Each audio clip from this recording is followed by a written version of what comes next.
auténtico placer veros aquí de nuevo. Hoy me encuentro con el gran Cano. ¿Qué tal, y chavales? bueno, tiene preparado una charla espectacular con la cual vais a aprender mogollón. A nivel de trabajo compensatorio, trabajo correctivo, vais a alucinar. Así que bueno, sin más, aquí os dejo con él. Dale caña, tío. Venga, vamos a por ello. Muy buenas, ¿qué tal? Bueno, agradeceros toda la acogida que ha tenido el curso, el apoyo que estamos recibiendo, que es bárbaro, brutal, vuestra actividad en el foro, que está siendo también espectacular, así que muchas gracias. Vamos a seguir con la continuación del segundo módulo que mi compañero Quique presentó. Precisamente nosotros sobre lo que vamos a hablar es sobre el trabajo compensatorio, ajustado al dolor o a la lesión, porque vamos a tener un público muy diferente, ya tanto si somos entrenadores como en nuestros propios entrenamientos. El problema o el hándicap de esta charla que nos podemos encontrar, pues bueno, principalmente el planteamiento del enfoque que quería darle, y es que al final esto no es un recetario de ejercicios, es decir, no es coger o es olvidarnos de la idea de nosotros no queremos hacer un ejercicio porque esté bien, esté mal, o qué ejercicio es el mejor para qué músculo. Tenemos que olvidarnos un poco de eso porque muchas veces ahí está el hándicap o el problema.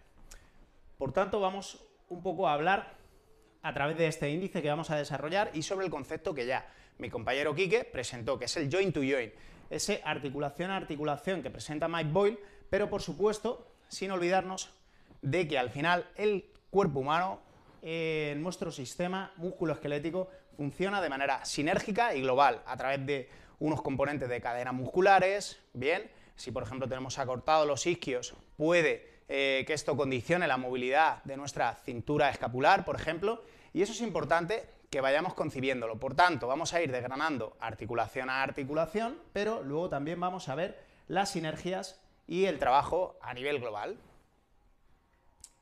Perdonad que se pase esto muy rápido, vámonos para atrás. Bueno, al final quería plantearos y partir desde una idea muy básica, muy clara, que es que la mente va a ser realmente el arquitecto de nuestro cuerpo, y no al revés, es decir, no se trata de trabajar nuestro cuerpo, de hacer X ejercicios para ver si mejoramos el dolor o no. No tenemos que funcionar o destinarlo o orientar nuestro trabajo así. Tenemos que primero hackear nuestra mente, como viene la infografía. Vamos a intentar reaprender y cambiar muchos conceptos que espero que por lo menos os hagan pensar. El problema que nos encontramos, sobre todo cuando mezclamos el ejercicio con el dolor o con el tema de las lesiones, es que, por desgracia, Albert Einstein, ya sabéis, este gran todo, digamos, pensador y creador, aparte de crear teorías, ¿no? Es que buscamos una fórmula única, una fórmula revolucionaria. Y el problema que encontramos es que cuando recetamos el ejercicio o cuando, por ejemplo, decimos, este ejercicio es bueno, sí, vamos a entrecomillarlo. ¿Por qué? Porque vamos a hablar de si el crunch es bueno, el jalón tras nuca, el test to bar es bueno. Bueno, pues lo que comprobamos a nivel de evidencia científica, la actual, la de 2017, es que muchos de esos estudios solo valoran, por ejemplo, la electromiografía, la hipertrofia, el cambio en la sección transversal del músculo, la velocidad, en definitiva, el rendimiento. Por tanto, a nivel de entrenamiento está bien, pero ¿y en una lesión? ¿Y con dolor? ¿Qué tenemos que hacer? ¿Qué realizamos? ¿Qué ejercicios son mejores? Bueno, pues esas son las herramientas que vamos a intentar desvelar hoy.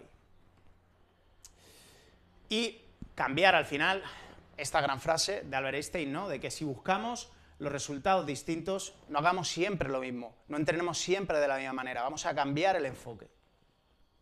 Por lo tanto, una premisa súper sencilla que siempre os digo, y es que si tenemos dolor al hacer la sentadilla, ya sea como aquí el amigo, vamos a dejar de hacer sentadilla, por lo menos durante un tiempo, porque a lo mejor la sentadilla sí es un patrón base que nosotros no vamos a estar preparados o preparadas para realizar y no nos va a venir bien. Por tanto, la sentadilla podría cambiarse o modularse por otro ejercicio o adaptarse ese mismo ejercicio a otro que no nos cause dolor.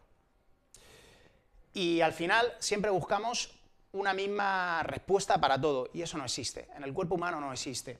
Por tanto, parece que como Homer Simpson solo busca la rosquilla para comérsela, al final todo tiene que ser blanco o negro, esto es bueno o esto es malo, y no tenemos en cuenta que al final el cuerpo humano es un sistema musculoesquelético en el que afecta una biomecánica, una neurofisiología, diferentes sistemas que trabajan todos al unísono. Si todo esto lo grabamos a fuego en nuestra mente y lo tenemos en cuenta dentro de nuestros entrenamientos, evitaremos lesiones, comprenderemos mejor cómo funciona el cuerpo humano y al final conseguiremos ese rendimiento que todos vamos buscando. Por tanto, es importantísimo tener en cuenta que somos un tejido vivo, que somos un tejido cambiante, que el estrés, la falta de sueño, todo nos afecta y va a afectar a nuestros entrenamientos, pero también va a afectar a nuestros tejidos y al final a nuestra salud. Por ende, tenemos que comprender que dentro del entrenamiento habrá ejercicios que por supuesto causen más daño o que habrá problemas mecánicos o habrá problemas a nivel del desarrollo motor que no nos permitan realizar bien el movimiento, el ejercicio o que ese ejercicio simplemente no sea adecuado para nosotros. Y esto es un ejemplo muy claro de lo que puede pasar. Es, al final, la recuperación de un tejido, sobre todo a nivel muscular. Por ejemplo, si tenemos una microrotura, que esto se provoca con el simple hecho de hacer una sentadilla, se crean microroturas a nivel de la fibra transversal, pues a veces tardamos entre 3 y 7 días, como muestra aquí los estudios, en recuperar, pero si ya hay una rotura parcial o total, ya nos vamos a 28. Y esto cambia en función de los tejidos. Por ejemplo, el tendón, hablan algunos autores, de que no se recupera hasta los 49 meses. Por tanto, podemos entender la complejidad que tiene al final el entrenar nuestro cuerpo de manera adecuada y por tanto vamos a mostrar algunas estrategias muy sencillas, muy sencillas, que seguramente nos den una buena base para no lesionarnos.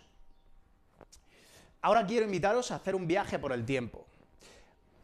Bueno, aquí tenemos a Brad Pitt en la película de Troya, por si no lo habéis visto, os la recomiendo, pero al final parece que entre el estar, ese cuerpo hercúleo, ese cuerpo fuerte que se buscaba desde la mitología griega al día de hoy, lo que pasa que aquí hay esteroides y hay cirugías, bien, que es lo único que ha cambiado, pero al final parece que buscamos lo mismo, ¿no? Que es ese bien estético, ese cuerpo inmaculado, maravilloso, que todos vamos buscando y que, bueno, nos facilita muchas veces el tener más interacción social, pero eso no va a suponer que este cuerpo o ese cuerpo sean saludables o que no se hayan conseguido a través de diferentes dolores, diferentes lesiones. Eso hay que evitarlo. Se puede tener un cuerpo de este tipo, de este es más complicado, no sé, que utilicemos químico, pero sin tener que lesionarnos, obviamente.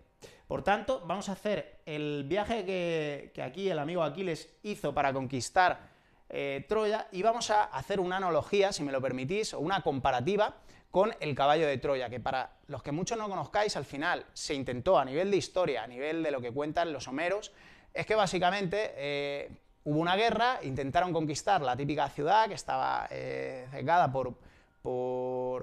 en este caso, cercada por una muralla y pues se llevaron más de 9-10 años. ¿Qué hicieron aquí el amigo Aquiles? Pues bueno, inventaron posteriormente un caballo.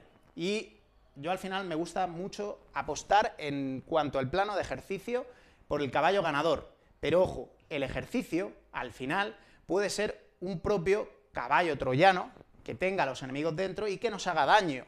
Y ese mismo caballo, y esta comparativa que os quiero hacer, bien, para que entendamos, es que el ejercicio a veces empezamos a tener una molestia, empezamos a realizar una mala técnica porque esa molestia no nos permite realizar bien el movimiento, se perpetúa el dolor y al final hay una alteración del tejido y hay un dolor. Y es cuando el caballo cambia y el caballo se convierte en lesión. Y es cuando tenemos un virus troyano, que eso sí os sonará a todo, los virus que tenemos llenos en el ordenador, y es cuando nos hacemos daño, al fin y al cabo. Por tanto, quiero plantearos esta frase siguiente, solo para haceros pensar, para que nos sirva esto de partida para el resto de la charla. Y hubo un día en el que comprendí que mi único enemigo era yo mismo. Ese día fue cuando empecé a ganar todas las batallas. Eso es lo que queremos plantear. Si llevamos tiempo haciéndolo mal, vamos a cambiar el prisma, vamos a empezar a conocer cómo funciona el cuerpo para realizar al fin y al cabo, ya sean ejercicios de movilidad, ya sean ejercicios de fuerza, ya sean ejercicios de propiocepción, pero que los hagamos bien, los hagamos de manera adecuada para evitar la lesión. Entonces, lo que nunca nos puede faltar, repito y reitero, nunca, en cualquier recuperación o en cualquier dolor, es que tenemos que entrenar con cero dolor. Con cero dolor.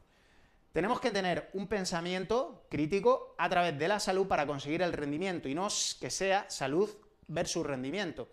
Y mediante el módulo 2 que presentó mi compañero Quique, la realización de test, ver o comprobar dónde están los eslabones débiles o dónde aparecen las molestias, dolores. Si, por ejemplo, aparecen en el test, ya son test positivos, o si aparecen restricciones de movilidad o restricciones a nivel de, al realizar el test, que no debo molestia, por ejemplo, ¿no? Y al final todo esto va a ir ceñido a una finalidad clara y a unos objetivos muy, muy delimitados para conseguir el éxito en nuestra recuperación. Bueno, premisa, y siempre la repito, el dolor es un infame compañero. Tenemos que trabajar con la escala analógica EVA porque es muy útil, muy sencilla de utilizar, que es básicamente el dolor que percibamos si realizamos algún ejercicio o si en nuestro diario tenemos molestias o dolores al hacer algunos gestos. Bien, pues vamos a intentar siempre que sea 0, y siempre os digo que en la realización de ejercicio nunca puede pasar de 1, 2, que es a lo mejor una pequeña molestia cuando hago algún levantamiento. ¿Por qué? Porque es tan importantísimo entender este concepto y utilizar la escala analógica. Porque a partir de los 3 meses hay cambios a nivel cortical, y esto se demuestra a nivel científico, a nivel de la sustancia gris. Hacemos a nuestro cerebro más inoperante, y lo que esto va a provocar a largo plazo es lo que Hodge ya en 2003 nos mostraba con este mapa conceptual, y es que si hay dolor, los sistemas nociceptivos de la entrada de dolor, de la recepción del dolor, que no vamos a entrar a complicarnos más, pero es que básicamente puede haber una inhibición cortical, es decir, puede que las respuestas neuromusculares, porque pensemos, al final somos arquitectos gracias a la mente, y el gran arquitecto es la mente, si manda mal una contracción muscular, seguramente tengamos una mala conexión a nivel de transmisión nerviosa, lo que puede provocar pues tanto la inhibición como la hiperexcitabilidad de ciertos grupos musculares. Por eso a veces entrenamos, hacemos un curl de bíceps en una situación totalmente normal que hemos repetido 1000 y una veces, y ese día notamos una molestia excesiva en el bíceps, una sobrecarga excesiva en el bíceps. Puede que hayamos estado entrenando mucho tiempo con dolor y al final todo esto se interpreta como el investigador Hodge muestra muy bien en este mapa conceptual, ¿no? Que al final hay una alteración motora y el gran afectado va a ser el músculo y nosotros que vamos a sentir el dolor, porque el dolor se siente en la cabeza, en la mente y al final en ese arquitecto. Por tanto, ¿qué puede pasar? Y es un concepto que sé que es muy difícil, muy complejo y que solo quiero que os quedéis con una idea muy clara, que es que si hay puntos dolorosos, o más bien facilitados, hablaremos de un concepto de facilitación medular, va a haber un estado parcial o total de excitación, lo que va a suponer que, por ejemplo, ciertos músculos tengan más hipertonía, se creen bandas tensas, se creen nódulos dolorosos o se creen lo que muchos conocéis, que son los puntos gatillo. Entonces, esto funciona así. La modulación del dolor a nivel del sistema, sobre todo músculo esquelético o músculo tendinoso y ligamentoso, es que tenemos dolor, llega al cerebro, el cerebro lo que hace es que se crean cambios histológicos, pero es que también se crean cambios a nivel cortical. Recordemos esos 3 meses, no podemos llegar a tener más de 3 meses de dolor porque el dolor pasa a ser crónico y esto cambia la excitabilidad motora, cambia la entrada de nocicepción dentro de nuestro cerebro, al final esas sensaciones dolorosas, se inhibe a nivel corticoespinal y talámico, bien, el miembro lesionado y muchas veces al cabo de los 6 meses sí hay una recuperación muscular, pero sin embargo no notamos al final que tengamos el mismo umbral de fuerza, que es las típicas descompensaciones, es decir, me lesioné el brazo izquierdo, he recuperado, ya no tengo dolor, está bien, pero, pues por ejemplo, tengo una dismetría muscular, tengo menos tono muscular, noto menos fuerza, levanto menos peso, etc., etc. Por tanto, ya tendríamos un sistema de alerta que no funcionaría bien. Y bueno, vamos a parar en esta reflexión. En la cámara pone que llevo 4 o 10 segundos. Con vuestro permiso voy a darle un buchito al agua para haceros un regalo, si me lo aceptáis, y para haceros de nuevo pensar, porque se trata de que nos planteemos muchas cosas. Y es el camino fácil. Os regalo esta mansión. Quiero que me digáis, con sinceridad, quiero que penséis si la aceptaríais. Yo la regalo. Es una mansión valorada creo que en 25 millones de dólares, con varias piscinas, pistas, metros cuadrados por doquier, en fin. La he visto en internet, me ha gustado y he dicho, oye, la voy a comprar para los chicos del curso y se la regalo. ¿La aceptaríais?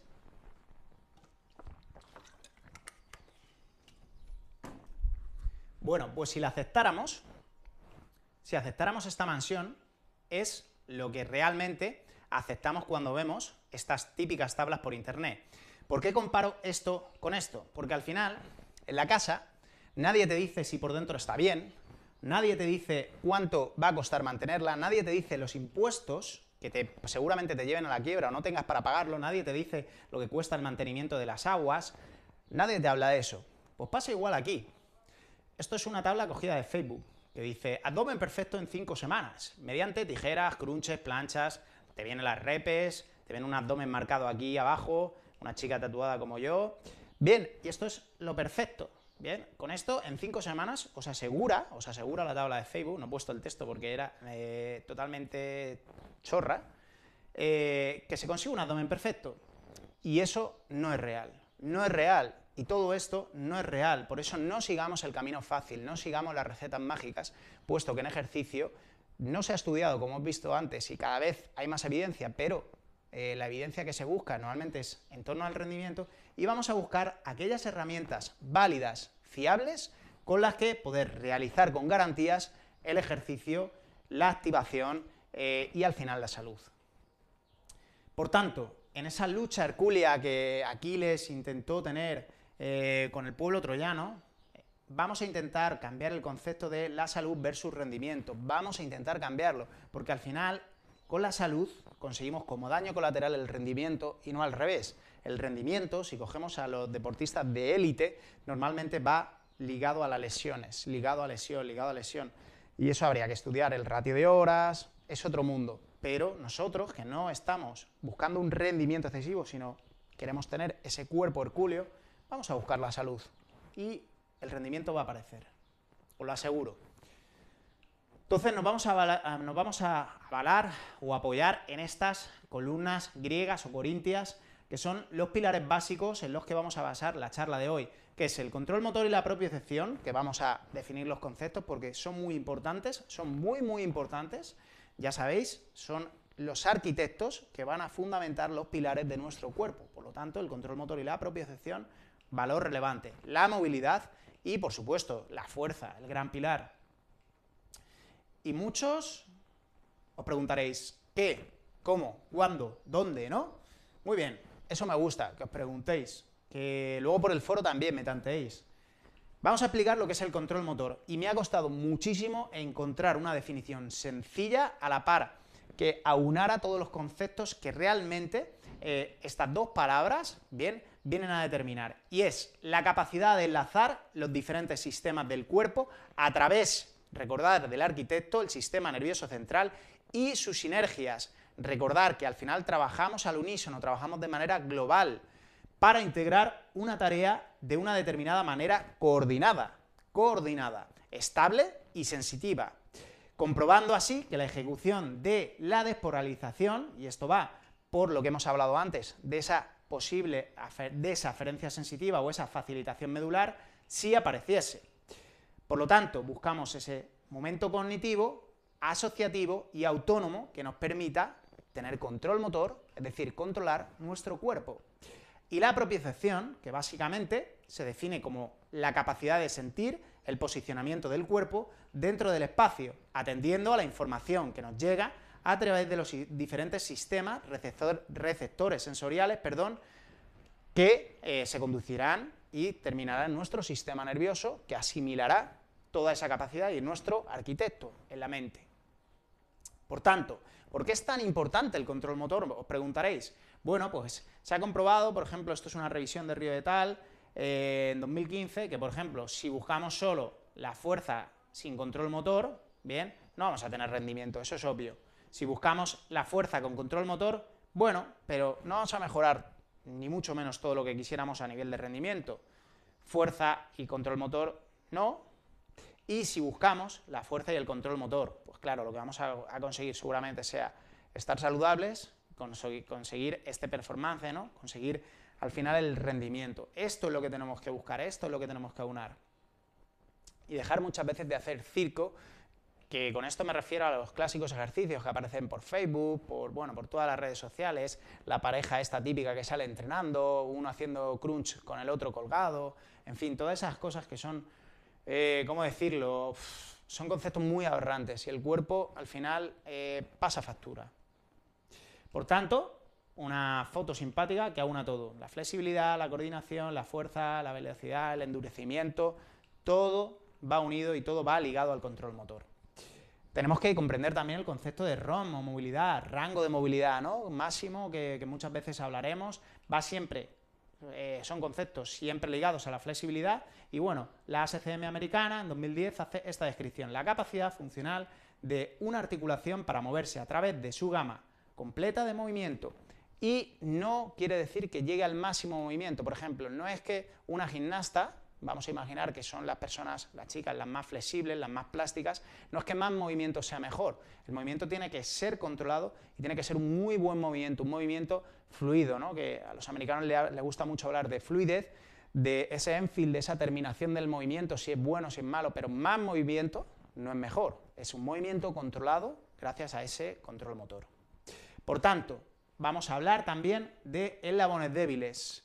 Y esto nos va a unir con el módulo 2 de mi compañero Quique, que lo hicimos a través de los test y luego el retest, importantísimo. Es tan importante el test para valorar cómo estamos como cada X tiempo, 4 o 8 semanas, comprobar con retest si nuestro cuerpo ha cambiado, si ha mejorado, por ejemplo, el rango articular de unos isquios, de la cadera, etc.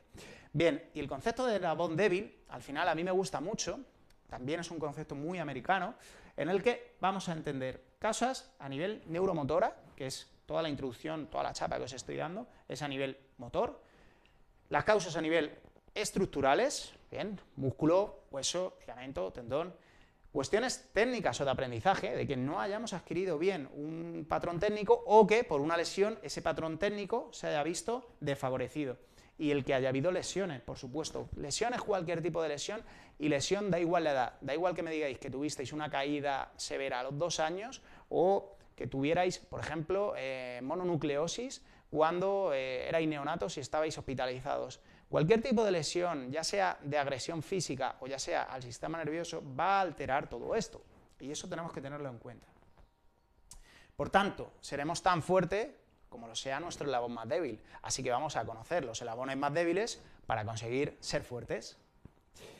¿Y qué premisas se nos marca a través del ejercicio? Y los que sí estudian el ejercicio con dolor y sin dolor, que es por ejemplo este grupo de investigadores, que es Hodge et al., en 2017 hacen una revisión muy curiosa de leer, porque aportan, la verdad que muchas buenas ideas y muchos muy buenos conceptos. Yo he rescatado 2. Y es, en primer lugar, el ejercicio puede afectar al dolor espinal, es decir, al dolor, al fin y al cabo, de formas múltiples. La modificación de la carga para reducir la entrada nociceptiva, recordar que al final la nocicepción es esa acción del dolor que va por nuestro sistema nervioso y va a nuestro arquitecto, a nuestra mente, con el aumento de la aptitud física y la exposición a un movimiento para, y aquí os pongo yo, y esto lo he puesto yo, estas interrogantes, reducir la amenaza del tejido. Es decir, el ejercicio mejora a través de, por ejemplo, la hipertrofia muscular, que no haya sarcopenia, que no haya enfermedades a nivel del sistema musculoesquelético, o síndromes, mejor dicho, la amenaza de ese tejido, pero puede que también altere el tejido. Bien, ojo. Y el segundo punto, los movimientos deben ser óptimos antes de aumentar otros estímulos como la carga, por ejemplo, el músculo, la alineación, la postura, estrategias que vamos a ver a nivel de movimiento. Y por tanto, llegamos a este punto tan importante que es marcar claramente finalidades, objetivos bien delimitados. Y no esto, que tenemos este entrenador aquí que no se sabe encima de un fútbol. Es decir, esto es aberrante, esto no puede pasar, esto es circo, ¿vale? Entonces, vamos a basarnos en 4 puntos: progresión, de menos a más, de específico a global, cadenas cinéticas abiertas a cerradas, en teoría son las más seguras, respetar los tiempos fisiológicos de recuperación de nuestros tejidos y asimilar el patrón de movimiento. Y repetimos, sin dolor.